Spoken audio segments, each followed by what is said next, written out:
GST regime में government ने फिर से एक नया नोटिफिकेशन जारी किया, नोटिफिकेशन नंबर 38/2023, और उसमें कई सारे रूल्स में अमेंडमेंट किए गए। एक नया रूल उसमें इंसर्ट किया गया, रूल 88D। आज हम उसी की चर्चा पे हाजिर हैं। रूल 88D आज आपको हम स्टेप बाय स्टेप समझा रहे हैं। उसमें पहला पॉइंट ये है कि difference in GSTR 2B and GSTR 3B। आप जिस टैक्स पीरियड का जीएसटीआर 3B सबमिट कर रहे हैं, उसमें आपने जो आईटीसी क्लेम किया, वो आईटीसी क्लेम आपके जीएसटीआर 2B या उससे ज़्यादा जो अलाउबल लिमिट है, दैट इज 5%, उससे ज़्यादा यदि आप क्लेम करते हो तो इमीडिएटली सिस्टम से ही एक नोटिस जनरेट होगी। उस नोटिस का नाम है DRC 01C, और वो नोटिस आपके कोविन पोर्टल पर आ जाएगी और आपके मेल पे चली जाएगी।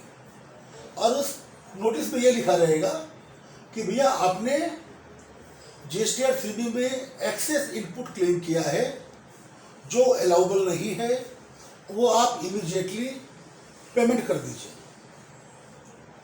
या आप मुझे उसका रीजन बताएं कि आपने एक्सेस क्लेम क्यों किया है।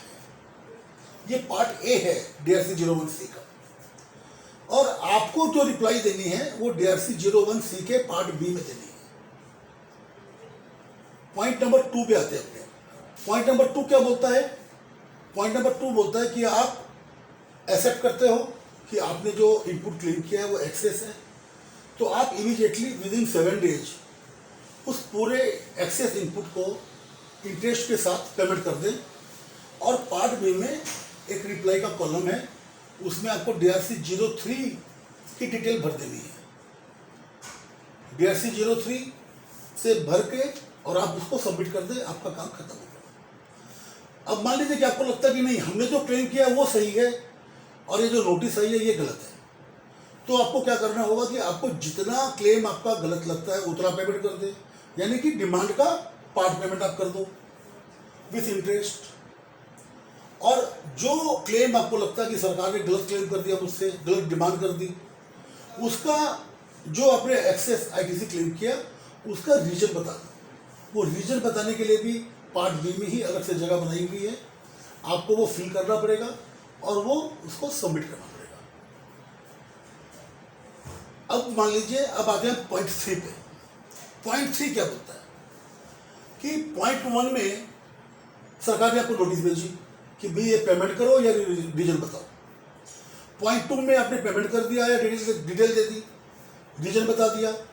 अब पॉइंट 3 क्या बोलता है कि यदि आप पूरा पैसा पेमेंट नहीं करते हो, या आप पार्ट पेमेंट करते हो, या आप रीजन नहीं बताते हो, या आप जो रीजन बताया आपने वो रीजन सरकार को एक्सेप्टेबल नहीं है, तो उस केस में सरकार आप पर सेक्शन 73 या 74 के तहत कार्रवाई कर सकती है, और उस कार्रवाई में आप पर पेनल्टी भी लगा सकती है, और जो भी उनके पास प्रोविजंस अवेलेबल है वो सारे के सारे आपके ऊपर लागू हो जाएंगे। इसी नोटिफिकेशन में फिर एक और रूल है, रूल 59(6). रूल 59(6) में एक सब रूल E ऐड किया गया जो 88D के लिए ही है। उसमें क्या लिख रहे हैं? 59(6)E ये कहता है कि यदि आप जीएसटीआर 3B में एक्सेस क्लेम करते हो और उसका भुगतान नहीं करते हो, या उसका रीजन नहीं बताते हो, और 7 दिन का समय पार हो जाता है, तो उस केस में आप अगले पीरियड में, अगले टैक्स पीरियड में अपना जीएसटीआर 1 सबमिट नहीं कर पाओगे, यानी कि आपका जीएसटीआर 1 ब्लॉक कर दिया जाएगा। आप अपने किसी भी व्यापारी को जिसको आप माल सप्लाई कर रहे हो, उनको आप इनपुट ट्रांसफर नहीं कर पाओगे। और स्मॉल टैक्स पेयर्स को जो फैसिलिटी मिली हुई है IFF रिटर्न फाइल करने की, वो भी ब्लॉक कर दी जाएगी। अब हम बात करते हैं कि DRC 01C क्या है। DRC 01C में 2 पार्ट हैं, part A, part B. Part A आपके लिए नहीं है।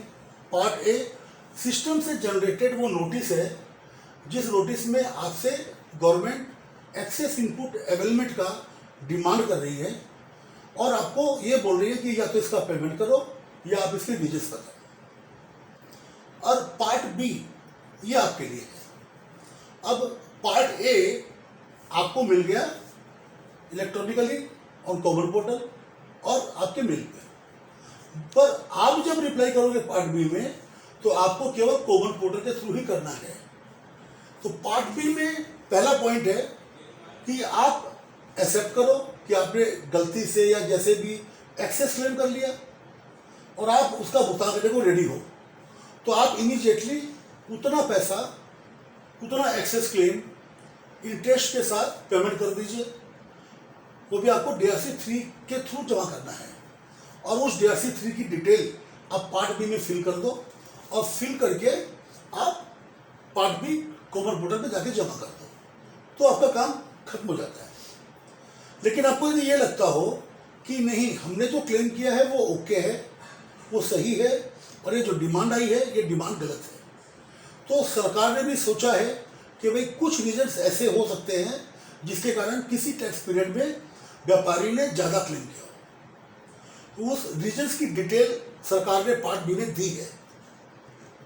उसको अब एक एक करके हम लोग डिस्कस करेंगे। तो पार्ट बी में सरकार ने 9 रीजन्स दिए हैं जिसके कारण आपका एक टैक्स पीरियड में एक्सेस ITC क्लेम हो सकता है। तो हम आते हैं पॉइंट नंबर 1। पॉइंट नंबर 1 क्या है कि आपने एक्सेस ITC क्लेम किया इस टैक्स पीरियड में due to non receipt of goods और सर्विस इन अर्लियर पीरियड। पिछले महीने में या और किसी पिछले महीने में आपने वो गुड्स रिसीव ही नहीं किया, आपने वो सर्विस रिसीव ही नहीं की और आपको बिल मिल गया और आपकी पार्टी ने उस महीने में वो ITC वहां डाल दिया। अब वो इस टैक्स पीरियड में 2B में नहीं आया। अब आप इस महीने में उसको क्लेम कर रहे हो तो आपको रीजन नंबर 1 में डालना पड़ेगा कि कितना अमाउंट आपने इस रीजन से एक्सेस क्लेम किया। सेकेंड पॉइंट पे आते हैं आपने कोई ITC पिछले टैक्स पीरियड्स में अपनी मिस्टेक से या भूल से या आपके अकाउंटेंट की मिस्टेक से या आपके CA की मिस्टेक से आप क्लेम करना भूल गए और वो अमाउंट एज इट इज आपके बुक से जब आपको पता चला तो उस टैक्स पीरियड में आप उसको क्लेम कर रहे हो, तो आपको कितना अमाउंट इस रीजन से आप क्लेम कर रहे हो ये आपको उसमें फिल करना है। पॉइंट नंबर 3 में आते हैं आपने कुछ गुड्स इंपोर्ट किया बाहर से और वो GST में रिफ्लेक्टेड नहीं है, आपको उसका अमाउंट उसमें डालना है। पॉइंट नंबर 4, रीजन नंबर 4, आपका रीजन नंबर 4 है कि आपने कुछ सप्लाईज ऐसी डेट से ली हैं और उसका ITC फॉर्म 2B में रिफ्लेक्टेड नहीं है, तो आप उसको भी क्लेम कर रहे हैं।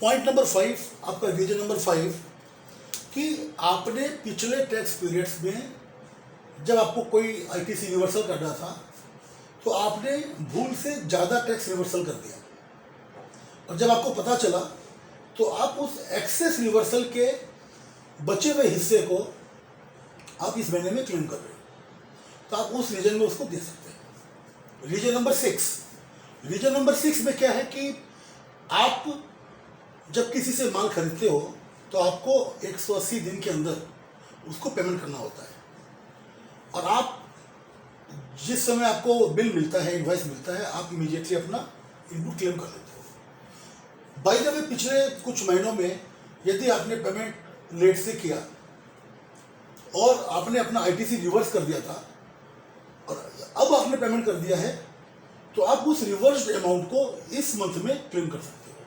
रीजन नंबर 7 क्या है कि आपने सप्लायर से बिल लिया और उसका ITC क्लेम कर लिया, पर कुछ समय के बाद आपको पता चलता है कि आपके सप्लायर ने अभी तक GSTR 1 लगाया ही नहीं है, तो आपने क्या किया कि आपने उस ITC को रिवर्स कर दिया।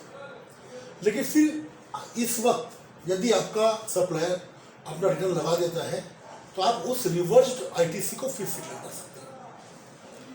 रीजन नंबर 8, यदि किसी भूल से अमाउंट में कोई एक्स्ट्रा जीरो लग गया या किसी भी रीजन से कोई आपकी टाइपिंग मिस्टेक हो गई या अनइंटेंशनल कोई मिस्टेक आपसे हो जाती है रजिस्टर्ड फी को भरने में, तो उस भूल से यदि आपने कोई गलती से एक्सेस क्लेम कर लिया है और आप ये कहते हो कि मैं अगले टैक्स पीरियड में उसको ठीक कर दूंगा, तो यदि सरकार को लगता है, यदि डिपार्टमेंट को लगता है कि नहीं ठीक है इसको अलाउ करना चाहिए, एक्सेप्ट करते हैं, तो आपको अलाउ कर देंगे। और रीजन नंबर 9 जो सरकार ने कहीं नहीं कुछ भी नहीं कहा, एनी अदर रीजन, यदि इन 8 रीजन के अलावा ऐसा कोई रीजन जो आपको लगता है कि ये रीजन भी हो सकता है जिसके कारण हमने एक्सेस इनपुट अवेल किया है, तो वो रीजन आप उसके अंदर डिटेल में लिख सकते हो और फिगर भर सकते हो। तो ये था रूल 88D के बारे में, और ऐसे ही कई सारे बदलाव इस नोटिफिकेशन के द्वारा आए हैं जो हम इमीडिएटली अब लगातार वीडियो बनाए जा रहे हैं और एक एक करके आप तक पहुंचाएंगे। आपको यदि हमारा वीडियो अच्छा लग रहा हो और आप चाहते हो कि हम इसी तरह से बनाते रहें, तो कॉन्फिडेंस हमारा बिल्डअप कीजिए और कमेंट में ज़रूर लिखें कि हमें और किस सब्जेक्ट पर, जीएसटी में, इनकम टैक्स में, किस विषय पर आपको अधिक से अधिक हम जानकारी पहुंचा सके। धन्यवाद। राम राम।